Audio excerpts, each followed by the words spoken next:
So-called challenger banks are starting to shake up banking around the world with their innovative and customer-centric approach. Here in Australia, there are likely to be 3 new banks in the market by Christmas, operating under unrestricted full banking licenses. They'll be joining the challenger banks already licensed, which are all recent startups, and it shows just how fast the regulatory environment is changing. Well, to put this into context, we're joined by 2 of these new challengers. Weston is the co-founder and CEO of Volt Bank, and Van Lee is the Chief Strategy and Innovation Officer and co-founder at Xinja. Welcome to Sibos TV. Steve, I'd like to start with you because, yes, there are several new banks in Australia this year, all very exciting, but why now? What is it about the timing? I guess if you look globally, consumer behaviour has changed. People are living more of their life on their smartphones and doing more of their banking on the smartphones. We're not going to the bank branches like we used to. So people are looking for the smartphone-powered answers. If you look at Australia, though, in particular, we have a banking oligopoly where 4 of our major banks hold more than 80% of the market share. And the outcome has not been a good one for consumers. Recently, a Productivity Commission report was published that showed just what a poor outcome Australians were getting. As a result of that, and also a number of trust issues and reputational issues that have really impacted our large banks over the last 12 months, the community has said enough is enough. And politicians have moved in. Our government has now made it easier for more competition to come into the banking market. In May of last year, May of 2017, there were a number of changes based very much on what had occurred in the UK, were introduced into Australia to make it easy, but not easy, for new entrants to get banking licences. And as a result, there's a number of us that are taking that opportunity. It's a great opportunity to seize. You've leapt in there. Yes, absolutely. As Steve mentioned, the time is right. There's an unbelievable amount of unmet demand from customers, both in terms of the technology and innovation that customers expect, especially having seen the innovations in other parts of the world, such as Europe and the UK, combined with a regulatory environment that's changing, that's actually starting to balance the opportunities that have been available for startups in other sectors, which have not had to deal with as much regulation, and a highly regulated banking environment, which is now much more conducive to innovation and new entrants more than ever.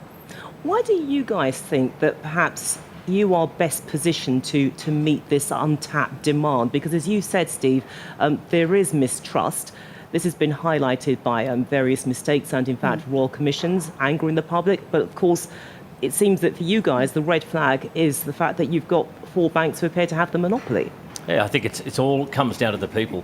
If you look at the power of technology and data analytics, even in the last few years, it has moved along markedly, and at the same time, the cost of accessing that technology has fallen. So it really is the right time for a startup business to be able to access that capability, but it's your people first and foremost. So starting with a clean sheet of paper, you can look at the best people in the world, different industries, different countries, bring them into one place. Most people will never get the opportunity to start a bank, and so it's a really motivating type role. Can I make a difference? Is it something in future years I can tell my children and my grandchildren about?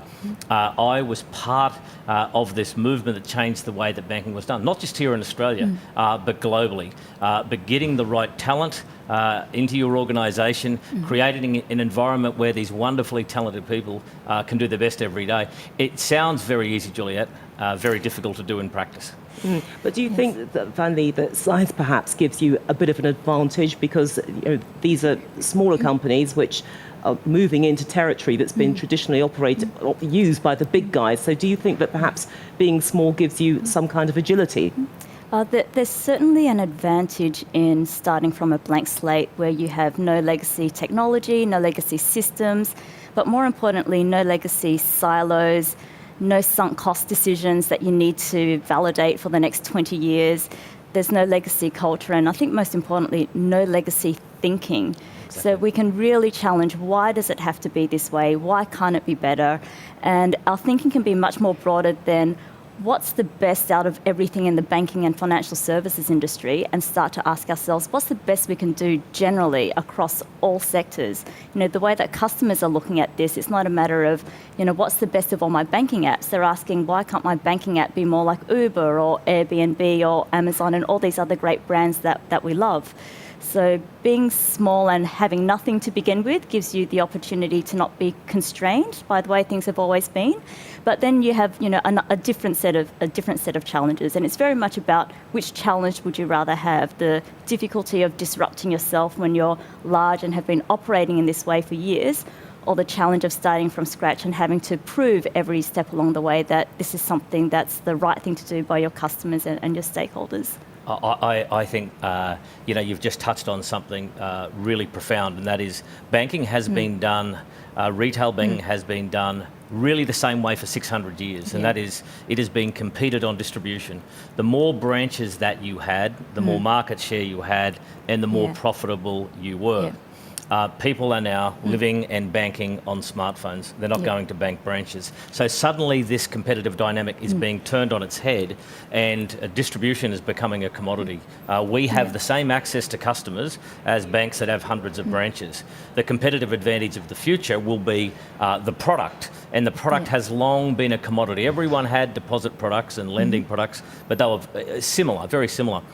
When I talk about product being the competitive advantage in the future, I'm talking about product not in a deposit or a loan sense, but as Van was referring to, in a journey sense. So everyone is doing something in their lives. It may be just trying to get their cash flow and budget in order. They may be saving for a purpose, wanting to save for a home, wanting to pay down a loan. And they need a whole lot more than a deposit or a loan product to get to that end point in the best possible way. So players like us will understand what's going on in customers' lives and be able to bring in all the tools, the solutions, the educations and deposit and lending products that will get customers to that end point. And they've been left to do it by themselves in the past. That is being changed now.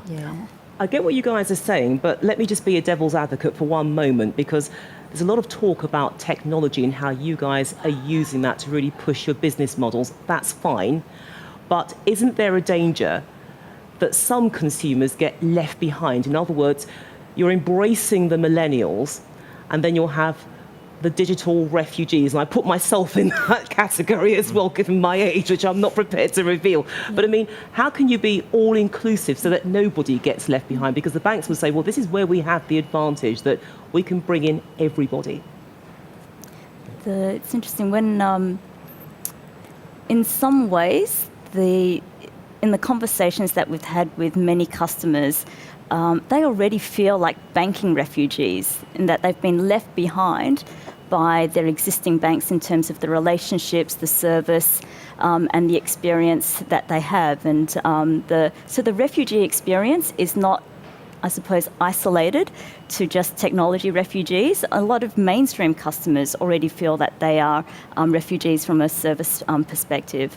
What's interesting about technology and the pace at which it's evolving is it actually gives us the opportunity to bring more humanity back to banking. And if we do technology right, it should be invisible. There should be no discussion about the technology, and the focus will be on the benefits that customers have.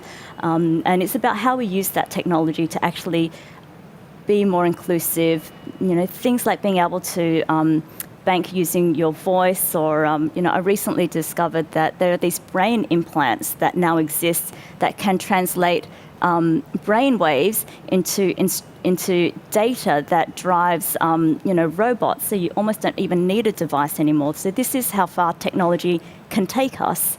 So it's all a question of where are we directing that technology, and how do we make sure that it enables everyone to participate in services and experiences that otherwise would only be available to the few. Sorry, I was going to sort of leap in here with another question, which I'd like to put to both of you, but I'd like you, Steve, to address it first. And this is the issue of competition. Who do you consider to be your competition? Are you fighting for ground from the established players in the market, or do you see the competition as other challenger banks? Because clearly the market has loosened up. There will be room for more players. It's certainly not the challenges. We need a number of challenges that are very strong. It'll build credibility to this new banking sector. 4 major banks have over 80% of the market share. It should be compulsory reading for every adult Australian to read the Productivity Commissioner review to see what has been going on. So big companies, and particularly our big banks, have been taking advantage of their loyal customers, and they're relying on inertia. Home loans is a good example, the biggest financial product that a customer will have. What has been happening is existing customers, their interest rates continue to be increased. The new loans, though, they stay at a very low rate to keep competition out. So an Australian borrower who got a home loan more than 2 years ago, if they went back to the same bank, took out the same loan, they had the same job buying the same house, would get between 1/4 and 0.5% lower rate.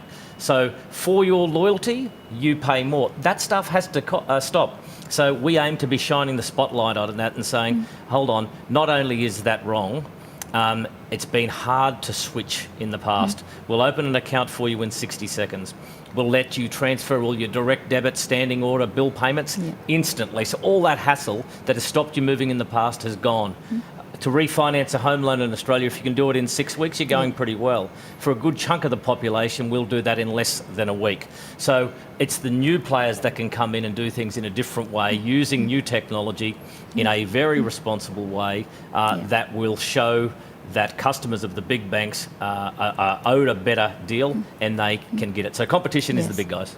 Do you agree with that, Van? Steve's spot on. The real competition is just the current level of experience that customers have. You know, this is not about who's going to win which customer from who. It's who's going to lift the standard in the industry and give customers what they genuinely deserve. The other lens that we have on competition, it's about the current state of how people think about their money and their finances, and how can we elevate that experience for people so there's much less fear and awkwardness and trepidation around dealing with money on a day-to-day basis, and creating a different relationship for people with money that's much more empowering and takes away this sense of, I never have enough.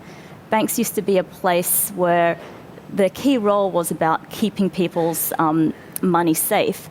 But with all the technology that's available and all the knowledge and data science and all the behavioural science that we know today, there's an opportunity for us to not just keep people's money safe, but actually keep their financial well-being safe and take care of them, not just today, not just for the next credit card payment, but actually across their whole lives and even go across generations. So the competition is really the current standard of living that we have as far as financial services goes, and everything that's possible now. Good luck, guys. Thank you, Thank Julia. you. It's a fight, but I think you're up for it. Certainly the vibes I'm getting. Thank you so much for joining us on Sibos TV. Steve and Van, thank you. Thank you.